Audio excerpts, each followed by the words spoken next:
Gente, vamos falar sobre as possibilidades que existem no mercado para você vender hortifruti. Eu falei no último vídeo algumas opções, tá? Restaurante, cozinha industrial e licitações. Os três que eu falei, certo? Por que eu estou te dando essas opções? Por que eu estou te dando esse leque aí de opções? Porque muitas vezes a nossa mente fica restrita a algo que é desconhecido, né? Se eu não estou familiarizado com o mercado de hortifruti, eu tendo a crer que só existem as opções que me disseram que existem, certo? Se você busca informação, não acha. Se você vai num canto, ninguém fala sobre o assunto, e aí você só fica com aquelas informações que você consegue ver, né? E acaba que a sua mente te molda em cima daquilo que para você é mais fácil. Mas eu vou te dar aqui, ó, mais algumas opções de venda de hortifruti que de longe, são muito melhores do que abrir um ponto de hortifruti, vender delivery e atender varejo, certo? Significa que abrir um hortifruti é ruim? Não estou dizendo isso. Estou dizendo que existem opções que são muito mais rentáveis, são opções muito mais seguras e opções que você trabalharia muito menos. É esse o critério que eu utilizo. Meu esforço físico, quanto que eu preciso entender sobre o assunto e qual é o seguro. Seguro que eu quero dizer em cima do meu valor investido. É certeza de que, primeiro, eu não perderei o capital? No hortifruti não é certeza de que você não vai perder o capital, certo? Então são esses três critérios que eu analiso, tá? Então vamos lá, vamos a algumas outras opções. Vou te falar de mais duas. Primeiro, venda de hortifruti para ceasas e venda de hortifruti para supermercados / hipermercados. Pode parecer maluquice agora o que eu vou te dizer, mas como eu já falei no comecinho, a venda para esses dois agentes são muito mais seguras, muito menos onerosa do que abrir um ponto físico. Vou te explicar já por que eu estou dizendo isso aí, de onde é que eu cheguei. Quando eu trabalhava numa empresa de defensivo, e eu via, né? Não negociava, mas eu via os vendedores negociando com distribuidores, né? E fazendo aquele movimento de caminhão. Eu ficava imaginando, eu falei assim, gente do céu, como é que consegue entrar numa dessa, né? Isso aí provavelmente deve ter vindo de família, o pai passou pro filho, né? O pai do pai passou pro vô, passou pro pai, que agora tá passando pro filho, todos esses contatos, toda essa estrutura de roça, toda essa estrutura de barracão. Para uma outra pessoa tentar entrar nesse mercado, eu acredito que seja quase impossível, né? Então eu nem via a distribuição como uma possibilidade. E eu acredito que você nem encare a distribuição como uma possibilidade antes desse vídeo, tá? Então eu vi aquilo lá e falei assim, cara, preciso de muito dinheiro para entrar nessa. Eu não tenho, o que eu vou fazer? Preciso de muito contato para entrar numa distribuição. Eu não tenho, como é que eu vou fazer? Eu preciso ter pelo menos ser produtor. Eu produzir para ter o meu produto ali para vender. Eu não produzo, não entendo nada de produção. Como é que eu vou fazer? Então eram opções que para mim não existiam. Até que eu fui conhecendo, né? Tudo é conhecer. Conhecer, daqui a pouco você está ali no meio, daqui a pouco você está negociando, e quando você vê, você é um daqueles. Daqui a um tempo você olha, as pessoas olham para você e falam assim, ah, mas esse cara aí tá aí porque é por causa disso, é por causa daquilo, né? Vai entrar lá hoje para você ver no mercado. E é maior bobajada. É uma bobajada. Qualquer um pode entrar. E é isso que eu quero ensinar no método de EDH. Eu quero mostrar para você que qualquer pessoa que que tenha disponibilidade para trabalhar consegue fazer uma distribuição ganhando uma boa grana e trabalhando muito menos do que se trabalharia caso abrisse um hortifruti, por exemplo. Tá? Então eu estou batendo bem em cima do hortifruti propriamente dito, só para você ter uma comparação. Não é porque eu não gosto dessa operação, não, eu já tive hortifruti, então eu sei como é que é. Eu posso comparar, cara. Eu já fiz distribuição Já vendi para hortifruti, já tive hortifruti, já vendi para o Ceasa. Então, isso aqui, isso é minha vida, pode crer. Então, eu já vendi para o Ceasa, então eu sei como é que é. Vendi para o supermercado, pô, eu sei como é que é. Já tive hortifruti, pô, eu sei como é que é. Eu vendi para restaurante, pô, então eu sei como é que é, pô. Então, eu estou te dizendo aqui, estou te relatando experiências. Ok, então vamos lá. Venda primeiro para Ceasas. Vamos lá, vamos falar sobre os Ceasas primeiro. Como é que funciona essa venda para Ceasas?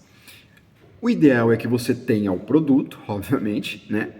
Que você tenha pelo menos contato com produtores que possam te fornecer o produto e você é a pessoa responsável em entregar este produto no Ceasa, fazer o recebimento e pagar os produtores.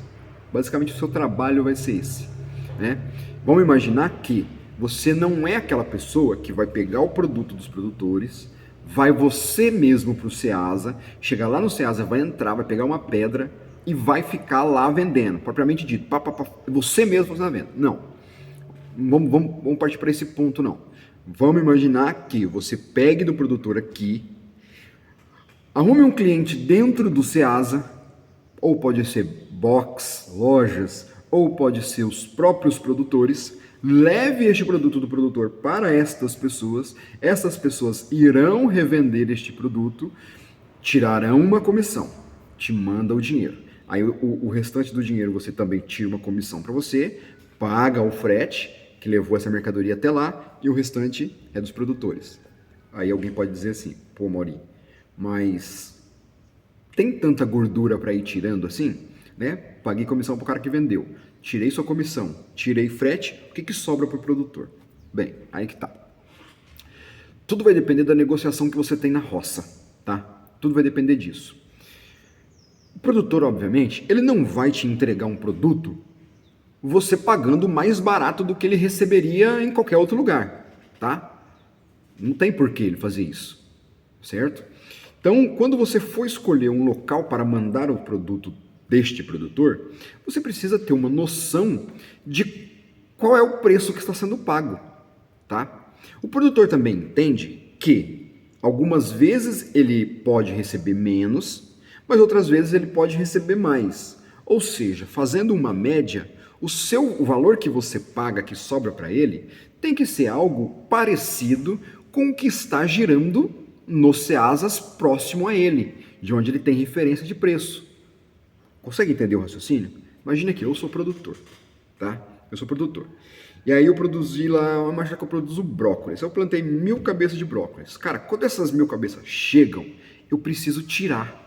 Eu não posso esperar dar preço, eu não posso esperar para semana que vem, eu não posso esperar outro dia, eu tenho que tirar. Consegue entender o ponto? Eu preciso colher esse produto. Tendo venda ou não, o produtor sabe disso. Época de colher é época de colher, meu irmão. Não tem o que fazer. Exceto algumas culturas que você consegue segurar um pouco mais na terra, mas mesmo assim, todo dia que ela passa mais na terra, mesmo que ela aguente, ela perde produtividade. Ela perde em qualidade. Produtividade não, ela perde em qualidade. Ok? Tá? Exemplo, batata. Muita gente segura batata na terra. O preço tá ruim, o cara vai segurando até o máximo que dá, mas para isso ela vai perdendo qualidade.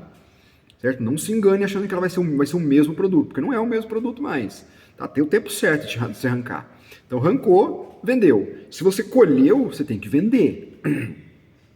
Porque é interessante para o produtor ter compradores na manga, né? Por conta dessa quantidade de escoamento, tá? Então, não pense em você que faz, pô, como é que eu vou falar lá pro produtor que para ele me entregar a mercadoria dele, me entregar uma parte da mercadoria dele para eu vender, tal? Como é que eu gero esse tipo de confiança? Desse jeito que eu tô te falando, tá? Sabendo que o produtor precisa também ter alguém que escolha essa mercadoria dele, tá? Como eu disse, o produto deu a hora de colher, você tem que arrancar da terra e aí você precisa desovar. A questão é, muitas vezes você planta um pouquinho até a mais do que você precisa necessariamente colher. Muitas vezes, tá? Eu já fiz muito disso. Precisava, por exemplo, de 1000 cabeças de brócolis. Então estava 1.300, 1.400, porque eu sei que tinha uma quebrinha, né, de muda que não nasce, muda doente, enfim. Um monte de problemas que poderia acontecer ali e eu não conseguiria colher toda aquela quantidade. E mesmo assim, acontecia em algumas semanas, eu falo assim, ó, eu preciso de 1.000 cabeças para essa semana. Porém, naquela semana específico, a venda foi fraca. Acontece. Certo? Você está no mercado, acontece. Né? Você esperava vender 1.000, mas não vendeu 1.000, vendeu 500, vendeu 600, sobrou 400. E aí, como é que você vai? Você vai entupir com mais 1.000?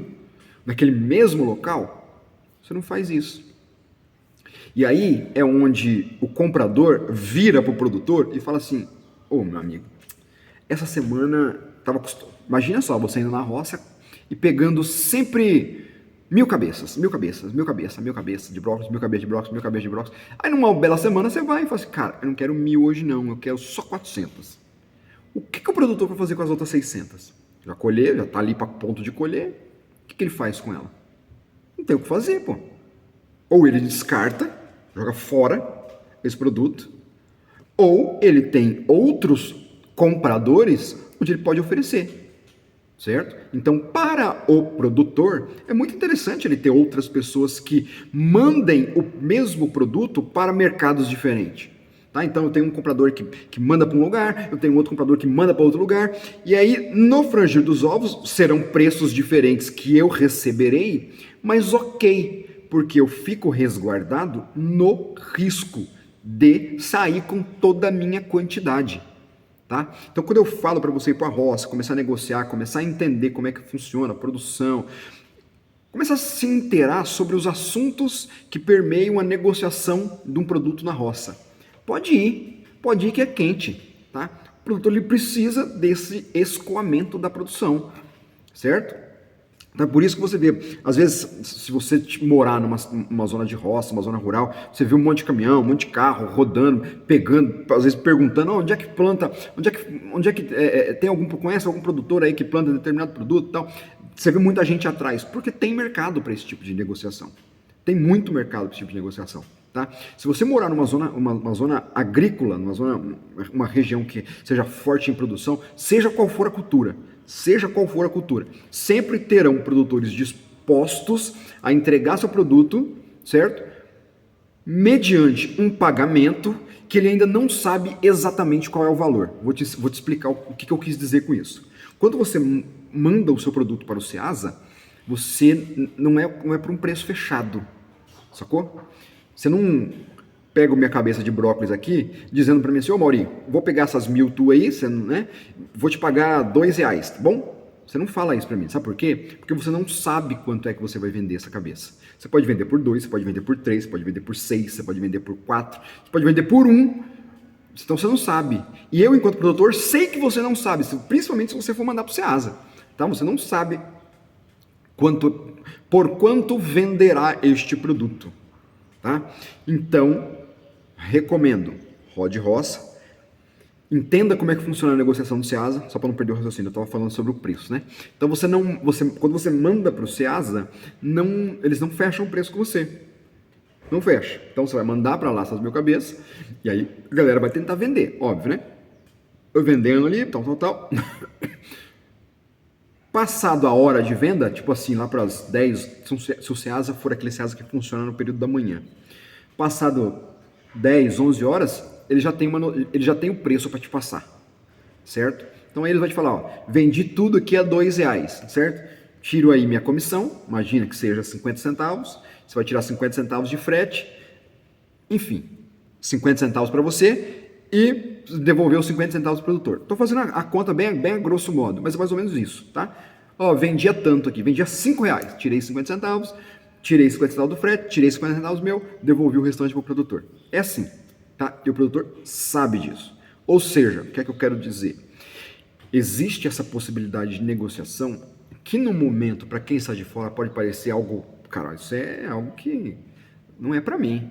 Mas cara, se você se interessa pelo mercado de hortifruti, o que te fez interessar pelo mercado de hortifruti? Você faça essa pergunta. Se você se interessa pelo mercado de hortifruti, esta opção ela deve ser considerada. No mínimo, ela deve ser considerada. No mínimo, você tem que ir no Ceasa ver como é que funcionam as negociações. Os preços dos produtos que são vendidos, que são produzidos na sua cidade. Você precisa saber quanto é que esses produtos são vendidos no Ceasa. Você precisa saber quanto é que os produtores estão vendendo esse produto. Só para você ter noção de, cara, produtor aqui na roça tá vendendo, rodei roça, o produtor está vendendo morango a R$3 a caixa.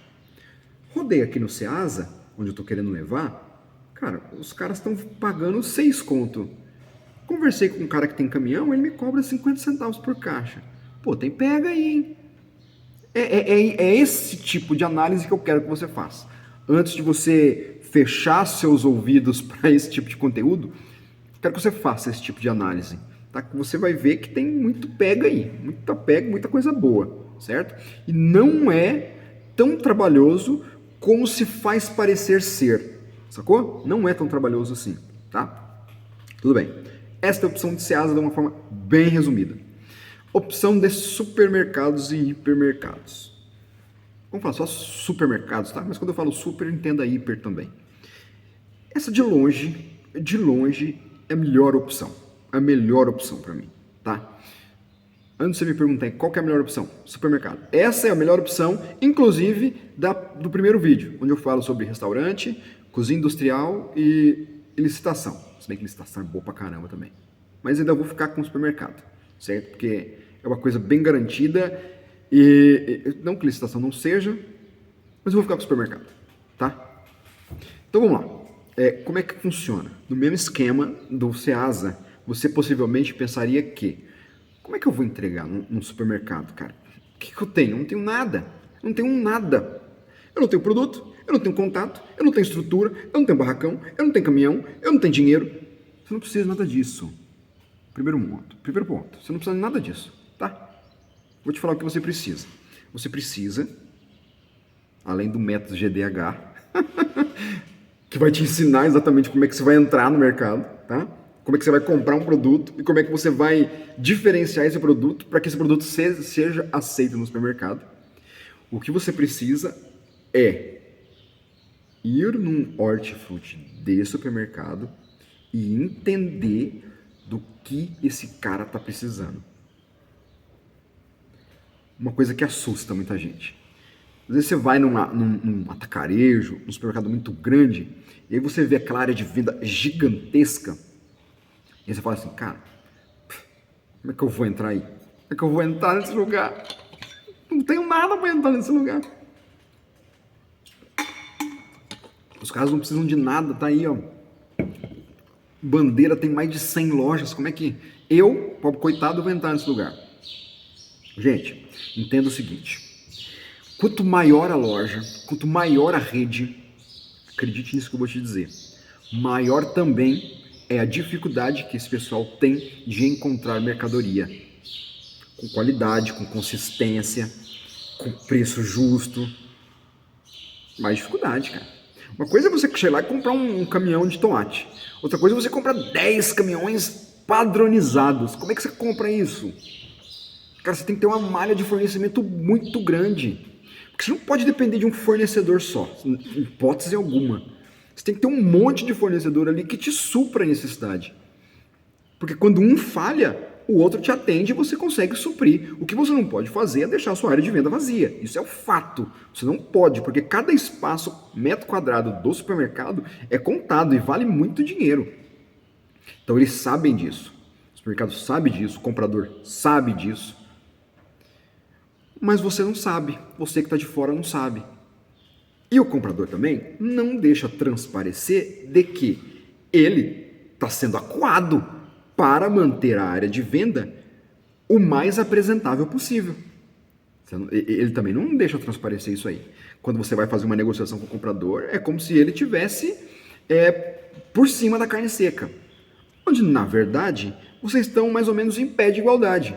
Porque ele precisa do produto, você tem o produto. Só que ele não pode transparecer que ele precisa do produto e você transparece que precisa vender o produto para ele. É o primeiro erro.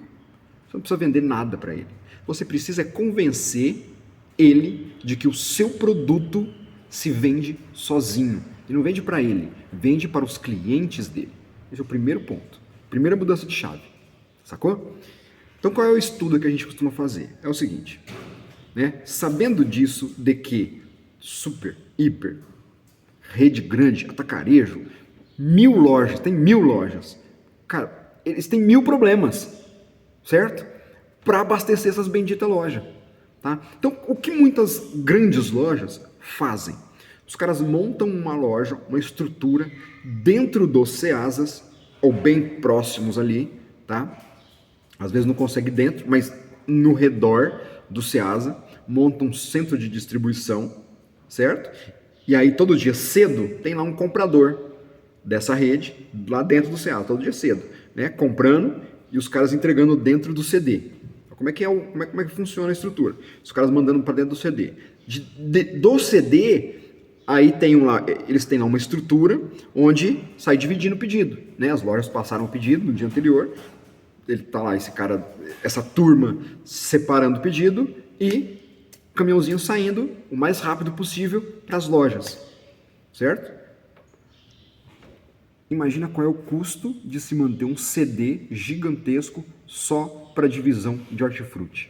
É muito dinheiro, é muito dinheiro. E eles sabem disso também. Sabem que estão pagando muita grana. Então, eu, enquanto comprador de supermercado, sei que se eu tiver um fornecedor na região que está a loja, que opte por entregar um produto, fazer o abastecimento, me dar 100% de troca num preço competitivo, óbvio que eu vou dar preferência para esse cara. Não tenha dúvida disso. Eu vou dar preferência para esse cara. Mas a maioria, vem cá. O produto que eu produzo já tem muito no supermercado. Por exemplo, eu produzo batata. Como é que eu entro com batata no supermercado? Realmente, existe uma questão que são os 10 produtos que mais vendem no supermercado, que não podem faltar no supermercado. Cebola, alho, batata, tomate, maçã, laranja, banana. Esses itens não podem faltar no supermercado, concorda? Você chegar no supermercado, qualquer supermercado, você vai achar alguma coisinha dessa aí, certo? Mesmo que esteja fraco, mesmo que esteja muito caro, você vai achar esses produtos no supermercado, certo? Então, para estes produtos, a compra é pesada, né? Ele compra muito desse produto, então ele tem força para brigar no preço, certo? E aí imagina que você quer entrar com um desses produtos, certo? Que realmente estejam faltando. Qual é a possibilidade de você entrar? É pequena. Te digo por quê. Porque imagina só, eu enquanto comprador, tenho lá alguns fornecedores que me fornecem esses produtos. E aí chegou você querendo me oferecer também. Cara, estes produtos, eu não posso ter problema no abastecimento desses produtos. Entende o que eu quero dizer?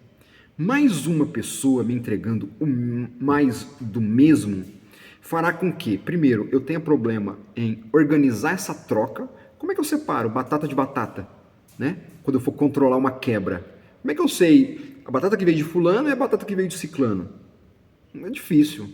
Dentro da loja eu não consigo controlar isso. Eu posso até controlar no meu CD, do tipo, ó, batata que veio de fulano eu mando para a loja tal, batata que veio de ciclano eu mando para a loja tal. Até aí eu consigo controlar, mas misturado dentro da loja, aí já era, então dentro da loja já era, misturou. Aí eu não consigo fazer controle de quebra. O supermercado sabe disso. O que eu quero dizer? Automaticamente eu faço, cara, eu evito comprar de mais pessoas. Meu fornecimento já está ok, né? Na maioria das vezes eu nem pego de produtor para não ter risco, já pego de um atacadista grande que compra de vários produtores, aí ele também não me deixa faltar mercadoria, certo? Tá tudo ok. Como é que eu faço para entrar com a batata, então? Para você entrar com a batata, primeiro, eu tô falando batata porque esse é um dos itens mais difíceis, né? Na verdade, são um dos 10, né? Tenho 10 produtos, qualquer um desses 10 vai ser difícil, a não ser que você utilize a regra do método GDH. Vou te dar só uma pincelada do que pode ser, tá? De como é que a gente ensina no método. Primeiro, você precisa entender a necessidade do supermercado. Falo muito sobre isso, cara. Entenda lá. Se o cara tem batata segunda, terça, quarta, quinta, sexta ele fura, sábado é fraco, domingo é fraco. Achou um gargalo. Se ele tem batata quarta, quinta, sexta, sábado, domingo, segunda ele não tem, terça ele não tem. Gargalo. Primeiro a gente precisa entender quais são os gargalos de produção. Se eu vou lá na segunda-feira, é uma batata desse tamanho. Se eu vou lá na quarta-feira, é uma batatinha desse tamanho. Se eu vou lá no sábado, é uma batatinha desse tamanho. É um outro gargalo que eu posso explorar. Ele não tem padronização de mercadoria. É um outro gargalo. Se eu vou lá na segunda-feira, o preço é R$6 o quilo.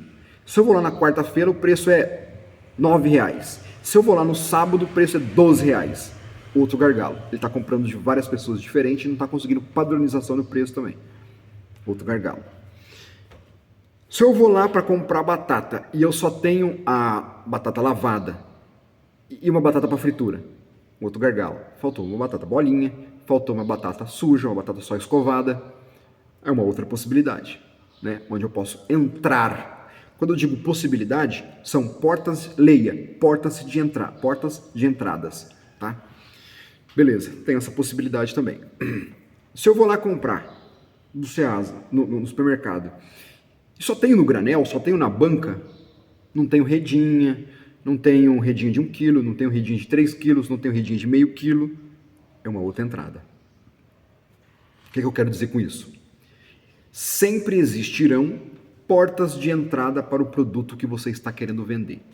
Você só precisa identificar qual é a sua, tá? Então, primeira visita que você deve fazer é no supermercado. Fez a visita, entendeu. Quando eu digo visita, gente, só para ficar um parênteses aqui, ó. Não é uma visita, fui hoje, puta, tá faltando, vou lá, vou oferecer pro cara. Não, cara, não. Porque às vezes o dia de entrega dele é no dia seguinte, né? E você foi num dia que realmente tá acabando, já era para estar acabando. E ele sabe disso, que vai estar acabando, tá? Então, quando eu digo para você fazer uma pesquisa e ir, e é o que a gente fala no método, vai um dia, uma segunda-feira. Geralmente o supermercado recebe mercadoria segunda ou terça, quinta ou sexta, tá? O grosso. Então vai lá, segunda-feira, veja como é que foi o abastecimento dele do final de semana. Porque na segunda-feira, se você for cedo, você consegue saber o que está sobrando ali, porque provavelmente a mercadoria já vai estar chegando para ele naquele dia. Tá? Então você sabe se o que ele comprou para o final de semana foi o suficiente. Tá? Se você chegar na segunda-feira, tiver as bancas todas cheias, cara, primeiro, ele teve não teve uma venda boa. Segundo, ou ele comprou demais para o final de semana. Vá na segunda. Vá na quarta-feira. Por quê? Porque aí você vai saber se o que ele está comprando no começo da semana está sendo o suficiente para aguentar até a próxima compra. Às vezes ele está comprando na segunda-feira, chega na terça-feira à tarde, já começa a fraquejar, já começa a dar buraco na banca. E aí ele tem de terça até quinta-feira cedo, que é o próximo abastecimento, de gargalo. Por que eu estou dizendo isso? Se você consegue identificar isso, você consegue propor para ele uma entrega exatamente nesse período. Olha como a coisa mudou. Você está me oferecendo um produto que eu preciso, que eu sei que vende, num gargalo e numa época exatamente que eu identifico que está o gargalo. Aí você pode falar assim, pô, Maurício, mas isso é fácil de resolver. É só ele comprar mais. Não, cara, não é assim. Sabe por quê? Porque ele também sabe, se ele comprar mais, vai aguentar até quinta-feira. Ok, ele sabe disso. Só que o risco que ele vai ter é, primeiro, essa mercadoria fica velha, chega na quarta-feira, aí ele tem lá bastante produto, mercadoria velha, aí ele chega quinta-feira, já está chegando uma nova, o que vai acontecer com essa velha? Essa velha vai para descarte, porque ninguém vai comprar mais. Certo? Então ele sabe disso. Então ele prefere deixar num nível aceitável, que o estoque dele baixe até um nível aceitável, para aí sim fazer um abastecimento com a mercadoria nova. Consegue entender isso aí? Isso eu estou te dando detalhes só estou te dando uma pincelada, mas existem muitas opções de você entender exatamente o que é que o supermercado está precisando para chegar lá e pum, bem no veio da coisa. Entendeu? Então, no método GDH, e eu quero te fazer um convite aqui para o dia 18 de maio, às 19 horas, se você assistiu até aqui, vai lá para você entender, cara, como é que você pode vender para supermercados. Como é que você pode agregar valor a um produto, mesmo sem ter dinheiro, mesmo sem ter conhecimento técnico, mesmo sem ter contatos e mesmo sem ter estrutura. você consegue fazer isso. Lá a gente fala de uma venda semente. Vou lá no supermercado, vendo primeiro, sem ter nada para trás. Vendo primeiro, a não ser uma estrutura fiscal, tá? Vendo primeiro, vendi, pum, supermercado, beleza. Você só vai programar a sua entrega para outra semana para ter tempo de você mexer com essa estrutura e já começar as entregas. Ou seja, você só mexe na estrutura, você só gasta dinheiro depois que você vender, cara. Para mim, seja sincero, qual é o mercado que você conhece que te dá essa possibilidade? Você vende primeiro para depois montar a sua estrutura. Tem algo mais seguro do que isso? Sinceramente, eu desconheço, tá? Não existe negócio onde você, pum, vai lá e eu não estou falando de venda de uma unidade. Estou falando, vendi para uma família ali um kit, ou uma unidade de brócolis, não é isso. Estou te falando da quantidade. O supermercado te abriu um espaço para que você utilizasse da estrutura de venda dele para vender os teus produtos. Sacou? Exatamente isso que eu quero que você faça. E faltam distribuidores deste tipo de produto que eu quero ensinar no método GDH, que são de produtos embalados. Beleza? Legumes, bem especificamente. Se você gostou desse tipo de conteúdo, segue aí, curte. E dia 18 de maio, vai lá, né? Aparece aqui, aparece por aí. Beleza? Vou deixar o link de inscrição aqui embaixo, para você se inscrever, para não perder nenhum detalhe, tá? E 18 de maio, às 17 horas, eu vou te ensinar exatamente como é que vai funcionar o processo do método GDH, para você ganhar dinheiro com hortifruti. Beleza? Quem vos falou foi a Mauri Passos e nós estamos juntos. Valeu, galera!